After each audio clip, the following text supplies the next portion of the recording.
Okay, in this lecture we want to compare and contrast electromagnetism and gravity. We've seen that they have lots in common, and we want to look at that and also appreciate the differences between them. We all know Coulomb's law from static electricity, okay, and we know the formation of Gauss's law that gives us the electric field given the charge density at a particular point. I've written these equations down for static situations because that'll tell us enough to move forward. On the side of gravity, well, we have Newton's law of gravity, which says that the force is proportional to the product of the masses, and in other regards, it's similar to Coulomb's law. And then we can write down the Poisson equation for the gravitational potential. That del squared of V is proportional to the mass density. Okay. So we've learned many things from the similarities here. We saw in special relativity that E and B become dynamical fields.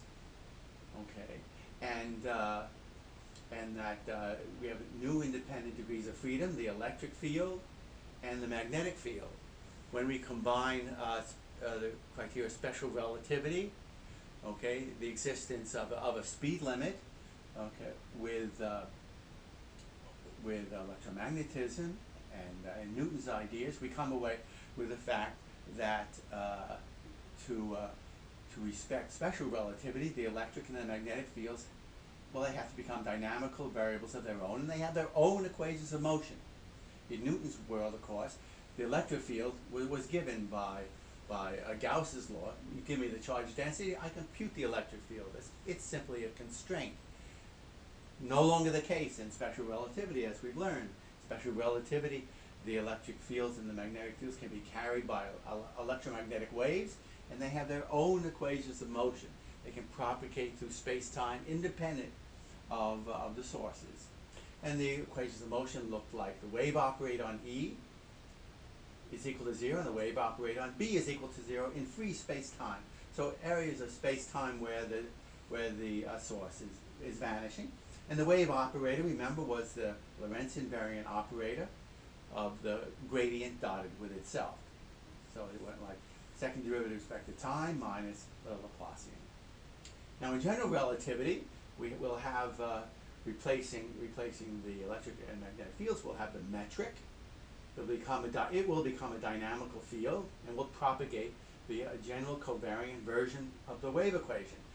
We have to develop that, okay, and that'll be a major effort along the way, right? So we start in electricity and magnetism with the electric field, which is given by a constraint equation.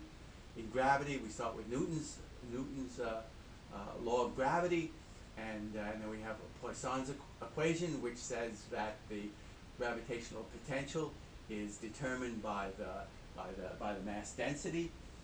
Okay, and we go from there. We find that when we take these ideas and generalize them to relativistic space-times, okay, where we have causality and a speed limit, that the electric field becomes a dynamical variable accompanied by the magnetic field, and we will find that the gravitational potential will become a field, okay, a dynamical field. Its information will be given by the character of the metric, okay. And as over in the course of electromagnetism, we had electric and magnetic effects. We're going to find in gravity that similarly we have quote gravito-electric and gravito-magnetic effects as well. Okay, that's forced on us by the laws of special relativity. We saw in the case of electromagnetism that you can have a static electric field in one frame, but if you boost to another frame, you're going to generate velocity-dependent forces. Okay, not special to electromagnetism, special to special relativity. Similarly, in gravity, we've got to have the same thing. That theory has to satisfy special relativity for weak gravity and more symmetries, general relativity for strong gravity. But at least for weak gravity, then we know to expect, in addition to static potentials, we know to expect magnetic-like effects. effects that go like the velocity of the source. So we'll keep an eye out for that, and it'll be interesting to find them. Okay, now in the case of electrodynamics, we found that the force was attractive between opposite charges. Okay, it was a vector force. We found that the photon had spin 1. In other words, the electromagnetic field was characterized by a vector. It was the polarization of the field. Well, when we have light traveling through the vacuum, then the electric field can be polarized in either the x direction or the y direction if the direction of propagation is the z direction. Right? We saw that the propagating electromagnetic fields were transverse to the direction of energy flow, and that was a two-dimensional space transverse to the direction of flow, and so you could choose the x and the y directions to have your polarized electric fields, and then that determines all the vectors transverse, and that completes the degrees of freedom. You tell me the direction that it's propagating in, you tell me its polarization, and you're done. Okay, now so that's the character of electrodynamics. The gravitational force, of course, is different. Well, both of these fields are going to share one thing in common. Coulomb went like 1 upon r squared. Gravity went like 1 upon r squared, and that's going to determine that both of the excitations, the dynamical fields, are massless. Okay, as we saw in the case of electromagnetism, and that the generalization of these equations included the wave equation. Okay, and we'll see in the case of gravity, for weak gravity, the metric will satisfy a wave equation, much of this character, and it will determine that the gravitational wave travels at the speed of light, at the speed limit, and is then in the quantum description a massless excitation. One of the differences, however, of gravitational force is that it's always attractive. Okay, we're going to see that that's accommodated by the fact that it's actually a tensor force, not a vector force. Okay, and we'll see that the graviton is not a spin 1 object, but a spin 2 object.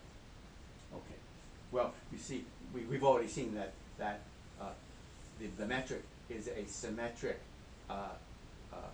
second rank tensor, and so perhaps those generalizations are not so surprising, but we'll be working on them from intuitive fashions as well as formal fashions, and we'll see how that works. Okay, and here's a difference, an important difference between electromagnetism and gravity. In electromagnetism, ordinary matter is basically neutral. In ordinary matter, there's screening of charges. Bulk matter consists of electrons and protons for the most part, and on the average, the electrons screen the charge of the protons, and matter in bulk is for the most part neutral. Okay. We find magnetic effects which are relativistic in origin and velocity dependent, and we can find those effects even though they're, quote, small, relativistic, and velocity dependent, because bulk matter screens. Electric effects that you might have expected to be there are screened away. The electrons screen the protons. There's no residual electrostatic forces of long range in many circumstances. Okay, and that gives the possibility of the magnetic forces to be important. Okay, although they're suppressed by a factor of the speed of light, they can still be important because matter is in the bulk in many situations neutral. Of course, there's no such analogous behavior in gravity, because there's no screening in gravity. All masses in gravity are positive. Okay, so typically in gravity, velocity-dependent forces are swamped, except in highly relativistic environments like rotating black holes, accretion disks, merging black holes. Okay, so we have to typically go to rather extreme environments to find strong effects of magnetic terms in gravity. Well, of course, that all depends, really. If you do very precise experiments, then you can uncover velocity-dependent effects in gravity, and we'll be looking for some of them. Okay, and we're going to find them, and they're going to be quite interesting. The Kerr metric is the metric for rotating a rotating mass. The Schwarzschild metric is the metric for a static mass, and the Kerr metric will have the velocity-dependent effects that we're interested in. In many cases, they're very small compared to the static-like basic gravitational attraction, but they stand out nonetheless, especially in extreme environments. Now, we've already said that the photon has two polarization states. Okay, just moving on to other similarities and differences between the theories. Photon has two polarization states, and the first thing to understand there is to why two. Okay, the photon is a spin one particle, and we know from elementary quantum mechanics that a spin one particle has three states. The spin one can be aligned in the z direction. Okay, it can be perpendicular to the z direction in some sense, or it can be anti-aligned in the z direction. In other words, the eigenvalue of the projection of the spin in the z direction can be +1, -1, or 0. There are three possible states. But then that's the way it works for a massive particle. But the photon, of course, is massless. It travels at the speed of light. Okay, so its state is Lorentz invariant. By that I mean that in any inertial frame, the photon travels at the speed of light. Boost the frame by velocity v, the photon still travels at the speed of light. Okay, it's a Lorentz invariant state. So you have to look for Lorentz invariant states of the photon and decide which of those Lorentz invariant states have different sorts of polarizations. Well, it's clear that the kinds of Lorentz invariant state for a particle of spin, okay, is going to be if the spin is aligned in the direction of the momentum, or it's anti-aligned in the direction of the momentum. You take a state of that kind where the spin is aligned with the momentum and then boost it, okay, then that alignment remains. That's a Lorentz invariant. That's a Lorentz invariant statement. Okay, so of the three states that one can think about for an ordinary massive spin one particle, only two of those are candidates to describe a particle moving at the speed of light whose wave vector, whose wave state, whose quantum state has to be Lorentz invariant. Only two of those states, the spin aligned with the momentum or spin anti-aligned with the momentum, remain. Well, now we come to gravity. Well, it also moves at the speed of light.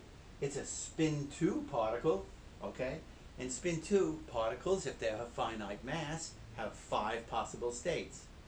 We can have the spin in a particular direction to be either 2, 1, 0, -1, or -2. Five different states. Okay, but it's only the two extremes, the alignment of the spin in the direction of the graviton or anti-aligned, okay, that are invariant to boosts, and so those are the only two possible spin states for the graviton, and we'll be looking for that. Okay, so even though the total spin is different, it's larger for the graviton. It's spin 2. It only has two states because it's moving at the speed of light, and only two of the possible states are Lorentz invariant. So when we come to writing down the gravitational wave, let's look for that. Okay, we've already done that for the electromagnetic wave, and found the dipole states, and we'll redo it as well along the way. And we'll be particularly interested to see how the polarization states of the graviton manifest themselves in a description of a classical wave. Okay. Another big difference between electromagnetism and gravity. Well, in electromagnetism, you're driven by the sources, which are electric charges, Q1 and Q2. Okay, and as we reviewed when we did electromagnetism, charges are Lorentz invariants. Okay, and then in the context of general relativity, they're generally covariant invariants. They're invariant to any coordinate system, any transformation at all. And this is an experimental fact about charges, and it dictates the character of Maxwell's equations.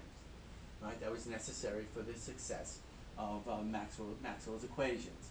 We started out in Maxwell's equation with static charges, and then if the static charges were moving, then we had currents, okay, and those were the sources of the electric and magnetic field in Maxwell's description. But masses, of course, are different, okay. The mass density is going to be the source of the gravitational potential. We already saw that in Poisson's equation, the generalization of Gauss's law from electricity and magnetism. So it's the mass density that's the source of the gravitational potential, okay. And mass has a different properties under boosts under the Lorentz transformation than charges. So although from the point of view of non-relativistic physics, those two equations, the Coulomb's law for electromagnetism and the Poisson equation for the gravitational potential, looked awfully similar. Not so in relativity, okay, because the sources have different transformation laws. Okay. Charges are Lorentz invariant. Masses are not. Masses are like energy, fourth component of a four vector. Okay, so the source for the gravitational equation was the mass density. So what does that look like? Let's think about the dimensions and the transformation properties of rho sub g. Okay, how does energy per unit volume transform?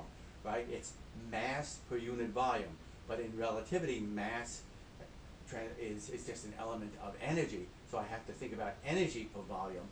Okay, when I think qualitatively about this quantity and its transformation laws. Energy, of course, transforms as a zeroth component of a four vector. And what about per volume? 1 over volume. Well, 1 over volume transforms by the gamma factor of Lorentz contraction. If I take a volume and transform it into another frame, then the length along the direction of the boost contracts, and so there's a factor of gamma there. Okay. So I see, and of course that transformation matches the transformation of the zeroth component of the four velocity, or the zeroth component of the energy itself. Okay, so it looks like the source of gravity transforms like 1 upon volume, which goes like a gamma, okay, and energy, which transforms like a gamma. It looks like it's the product of two four vectors, the zeroth component of two four vectors. Okay. That would be how you would characterize mass density.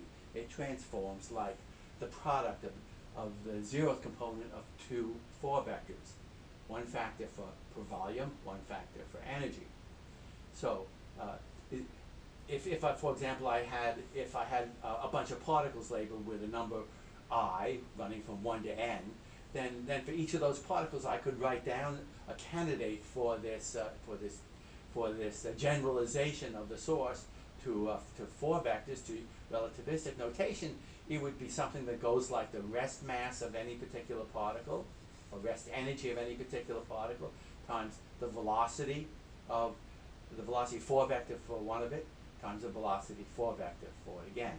So I'd sum over my collection of particles the product of the mass of rest mass of each of them times the velocity of each of them, and I'd see I could choose v with a four vector index mu here, and a v with a four vector index nu over there. So the 0, 0 component of this object would have the right transformation laws to be the energy density. But in general, then, okay, if the static case is just one component of the tensor that I have available, it would be, the tensor would be mass velocity times velocity. It's a second rank tensor. Okay, so in general, the source in general relativity is going to be a second rank tensor, and it's going to carry energy momentum, so it's called the energy momentum tensor T mu nu. I know how to write it down for the case of a simple particle. It'll just be rest mass times the product of two components of the velocity. Four vectors. Then, okay, that's a construction. And then in a particular field theory like electromagnetism, well, we did some exercises and we constructed the energy momentum tensor from the field strength. And so we've seen a couple of examples of that. But in general, we'll be writing down T mu nu as a generic indicator of the energy momentum tensor. That's the source. So we have an energy momentum tensor at a particular region in space-time, and it's then going to be the source of the gravitational field. And I don't know the field equation yet, but I'm just sort of trying to get some of the ingredients in it now. Okay. So that's what I'll be looking for. Okay. And I see right off the bat that there's a big difference between electromagnetism and gravity, because the source for gravity was a second-rank tensor. Okay. Now another special feature of electromagnetism that gravity does not have is that electromagnetism satisfies linear superposition. Okay. Right? And we've seen that a lot of times. If you have a problem with a charge here and you solve for the electric field, you have a separate problem in a different universe with a charge here, you get its electric field. And then if you take the sum of those two problems, have a charge here and a charge here, then the electric fields are the sum of the electric fields for the individual problems themselves. The electric fields just add. There's nothing else between them. You just add them up. Okay, there's no interaction between them. By contrast, gravity, however, is intrinsically nonlinear. Okay, why is that? Well, all forms of energy density attract, even the energy density carried by the gravitational field itself, the metric. Okay, so we've learned basically from the equivalence principle, okay, that all forms of energy attract one another. Okay, so for example, I might have the energy contained in a massive particle that acts as a source. But for example, I can radiate a gravitational wave, and that gravitational wave is going to carry energy. Well, if it carries energy, then that gravitational wave interacts with itself by virtue of the equivalence principle that all energies interact. There's a universality in the dynamics, and so the theory is intrinsically nonlinear. It's going to make general relativity much harder than electromagnetism and give rise to all sorts of interesting effects that we're going to want to understand. Okay. Now we can see a lot of the differences between electricity, magnetism, electrodynamics, and gravity by looking at a simple example. Let's consider the multipole expansion of electrostatic potential. So I might imagine having a bunch of charges, okay, here, there, and elsewhere. They're static, and I might want to calculate the electric field far away. The first thing I do is to calculate the electrostatic potential, and once I have that, then I can differentiate it and make the electric field wherever I want. So the simplest object to look at is just the electrostatic potential, V of R, where R is a position for, let's say, away from the charges. And each charge then generates a contribution to the electrostatic potential, which goes like its charge divided by the distance. So if a charge is at the position R sub A, then the distance to capital R is the difference of the two vectors, and that goes downstairs. Okay, so that's fine. Now, in general, this is a difficult expression to deal with because these denominators. But we might have a situation where all the charges are near the origin, okay, within a finite distance of the origin, and capital R is very large. That happens all the time. You might be far from an atom, okay, and the charges of the atom are over a small region, and you might want to know the potential far away. And you might be in a situation where you might, where a static approximation might be useful to you. And then I write down this. In general, if the particles are moving, then I have more to consider, but I'm just looking at a static situation just for starters. Well, then what would I do? I take 1 upon capital R minus a small vector R, and I Taylor expand it about little r equals 0. Right? So so the first approximation, if little r is much less than capital R, this is 1 upon R. Then I'd have the corrections. Then I'd write down the corrections using just Taylor expansion. So I have to take these derivatives of 1 upon R, 1 upon capital R, times the distances of the particular particles from the origin. Okay. So large R is the distance from the origin to my observation point, and the little r are a bunch of particles which are near the origin, okay? And so I can label them that way. Okay, so then I do this, and I do these derivatives of 1 upon capital R and second derivative of 1 upon R. That's done in, the details are done in the notes, and it's relatively straightforward. When I do the derivative of 1 upon capital R, I'll get 1 upon R squared times the direction, okay, for that derivative. I call that direction little n sub j, little, okay, and then those are written right here, okay. And so I get this collection of derivatives, okay, and then I collect everything up, and I can write the potential then as a term k, okay, times a term that goes like 1 upon r, and the numerator of the 1 upon r we see is just going to be, okay, just the sum of the charges. You get that first term just by ignoring the distances between them, and so the sum over A becomes the sum over the charges. That's just the charge here. Okay, and then the first correction goes like the distances between the charges times the charges. That's the dipole moment. That's written down here. Okay, the dipole moment for each of them. And then similarly for the second derivative, I'll have the next moment of the charge distribution called the quadrupole moment. We're going to get used to quadrupole moments. Okay, and it weights the position of each of the charges by the product of two of the components of the vector distance of the charge from the origin. Okay, so it's a collection like this, and that's the quadrupole moment. Okay, so I can take some examples where capital Q might be 0. I might have just QA being minus QB, and I'd have to have two charges, 1 and 2. So the total charge is 0. And what I'm left with in that particular situation is just my first correction is just a dipole moment, okay? And then my dipole potential I see here is the dot product between the dipole moment and the direction of capital R, okay? And this term falls like 1 upon R squared. It dominates over the next term, the quadrupole moment term, and it gives me a characteristic angular dependence, which goes like the angle between the dipole moment of the two charges making up my charge distribution and the direction of capital R where I'm looking. Okay. However, it might be situations where the dipole moment is equal to 0, and then I have to dig further down the line here and look for a term that goes like 1 upon R cubed, falling relatively fast, and having as a numerator the quadrupole moment. Okay, so then I do a sum over the charges, and I weight the sum of the charges with this characteristic 3xx minus r squared delta.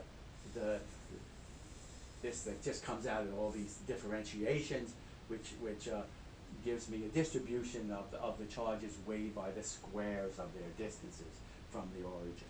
Okay, so you take a look at the supplementary lecture 11, where the details are written down rather carefully. Okay. So we can do that for electromagnetism, and then we can also do that for gravity. Okay. So it's a way of just organizing the field into different pieces which have different characteristic 1 upon R dependences, which fall off at different rates, and so they're important. We'll do the same exercise for gravity. That means I take the charges to masses. Okay, then the total charge. Okay, just change the notation. E stands. Then the total charge becomes a total mass, and we have the leading term going like mass over R.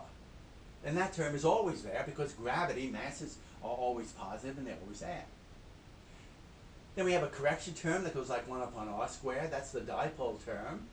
Okay, and in the numerator there, we'll get the weighted average of the masses, each mass being weighed by its distance from the origin. Oh, well, that's just, we know this from mechanics. That's the equation for the center of mass, right? You're weighing each position by the mass.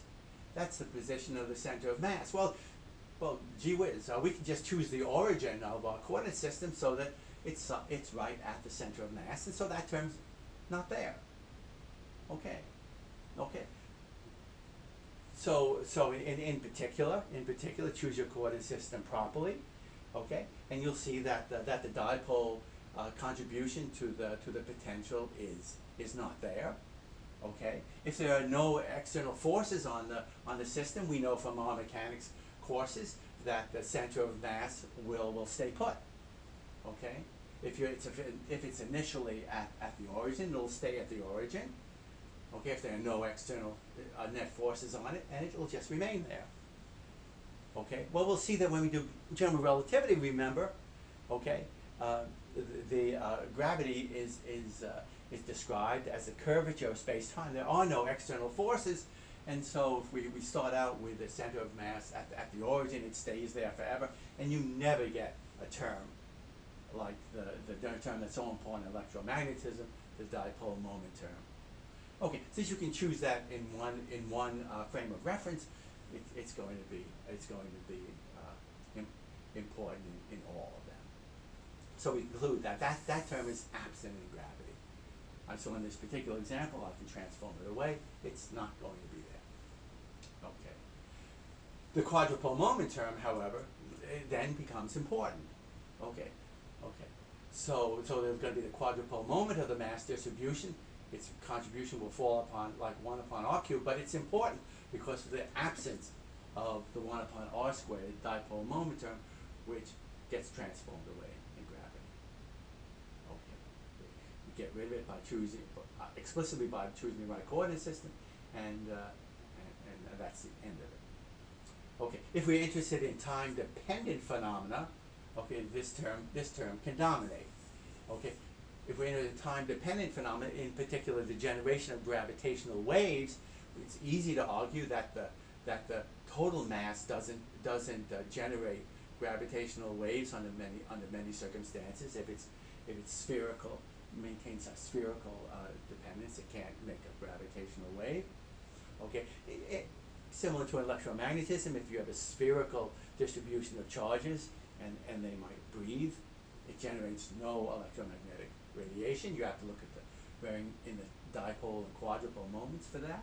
Similarly, that'll be the case here. So the quadrupole moment term becomes important. It becomes the only one that generates radiation, and we'll see that explicitly when we do the LIGO problem. The generation of gravitational waves from binary stars. Okay. Okay, this is going to dominate, and we're going to want to understand the quadrupole moment better. Okay, for gravitational radiation, it dominates, and the time-dependent quadrupole moment of the mass distribution is responsible for the radiation.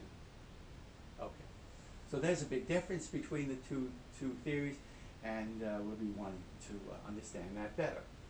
Okay, now here's another one. How do we detect a traveling electromagnetic wave? Okay, well that's easy. The electromagnetic wave has its electric and magnetic fields that travel along, and they simply push a charge or a current, and we measure the change. A simple charge will do. You put a charge here, electromagnetic wave comes through.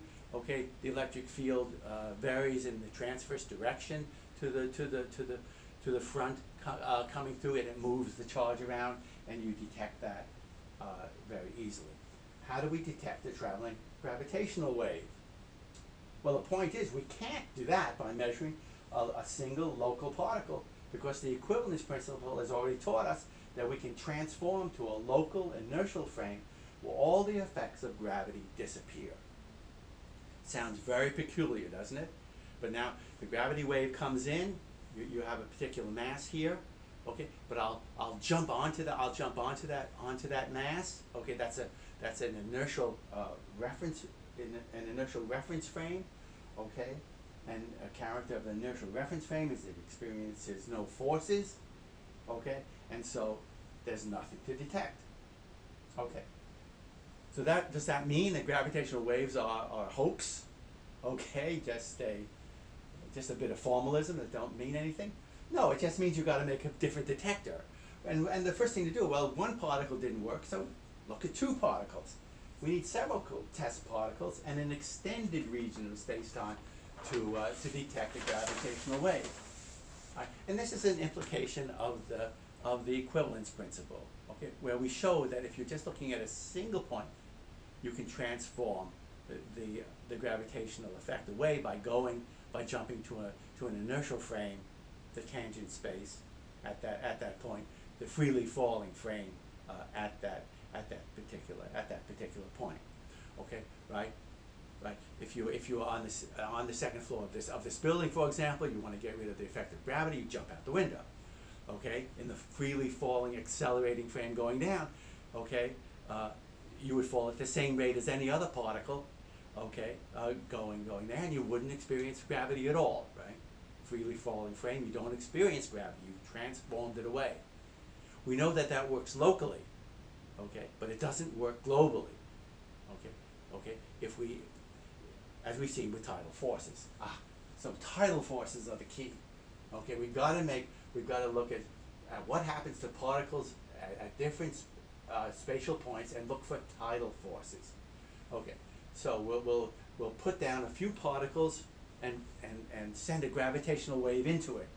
Okay, so I imagine here's a few particles I put into it, and I imagine a gravitational wave coming into the page, and then we'll find characteristic patterns of stress, and the stresses are going to be that of tidal waves, of tidal forces. We'll have a push in one direction and a pull in the opposite direction, and then we'll wait for the wave to get halfway through. The stretching will occur in the other direction, and the squeezing in the other direction, and that's going to become the characteristic of what we expect of the masses, how they should respond to gravitational forces coming into the system, and that's the concept behind the LIGO detector. It looks at masses which are distributed in one direction and a perpendicular direction, and then it looks for squeezing in one direction and stretching in the other direction. Right? That's the character of the detector. Okay, a very finely tuned detector, but it compares the lengths of physical lengths of perpendiculars of two arms of a detector as a gravity wave passes, and it looks for stretching and squeezing in those two different directions. Okay, so we're going to be looking for tidal forces that are carried by gravitational waves to detect them. Okay, and we'll develop the formalism for gravity waves and the formulation for their detection as we move along. Okay, so that's all I wanted to say about of a qualitative nature of this of electromagnetism and gravity. Now let's return back to the formalism of gravity. Get ready to do some of these things more quantitative, and we'll start that next.